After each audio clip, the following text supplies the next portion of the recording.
Yo, what's going on, guys? I'm Sam. Today we're talking about iOS 12.3, which is likely going to be the last major iOS update for iOS 12 prior to the big release of iOS 13 later this fall for everybody, and June 3rd is when it comes out for developers. In the meantime, Apple's been testing and working on the next major version of iOS 12, and honestly, for such a large like 0.3 update, there's really not that much happening. If you're excited for iOS 12.3, make sure to drop a like down below. It always and seriously helps me out, and of course, hit subscribe so you stay up to date on the latest Apple news. So first up for iOS 12.3 is a brand new TV app, and of course you can notice that because there is a brand new icon. So why would Apple choose right now to update the TV app icon and the TV app itself? Well, if you take a look inside, it is very, very apparent what Apple is preparing for: the release of their crazy new Apple TV Plus Originals streaming program that Apple did confirm recently will be a paid service. We'd heard it was going to be free. It will definitely be paid. Of course, in the TV app, as always,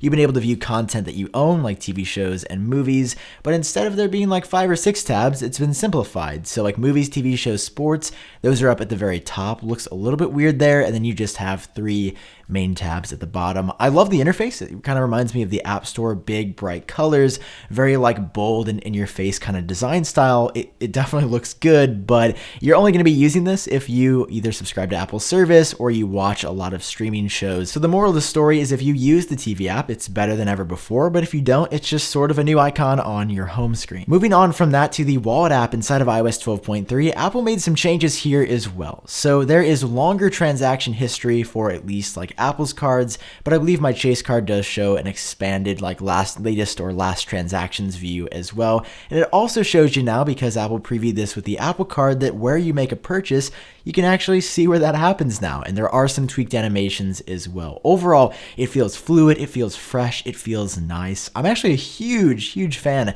of the Wallet app. It just seems to have gotten better each and every single year since Apple Pay came out with like the iPhone 6 and 6 Plus back in 2014. And behind the scenes in the Wallet app of iOS 12.3, Apple is also working on support for the Apple Card. They say it's coming this summer, so this would likely be like an iOS 12.3.1 or 12.3.2 release. I don't think Apple will end up pushing out 12.4, but who knows? They've been kind of unpredictable in the past year. Either way, support for the Apple Card, of course, natively is coming, and when it happens, I mean, the setup process looks like it's going to be pretty sweet and pretty simple, as there's going to be NFC functionality in the envelope that ships to you, and the card's made of titanium. How cool is that? Now, normally I get to tell you about a ton of other features, but because we are at the very end, the tail end specifically, of the iOS 12 release cycle, that's just not the case this year. This is pretty much it.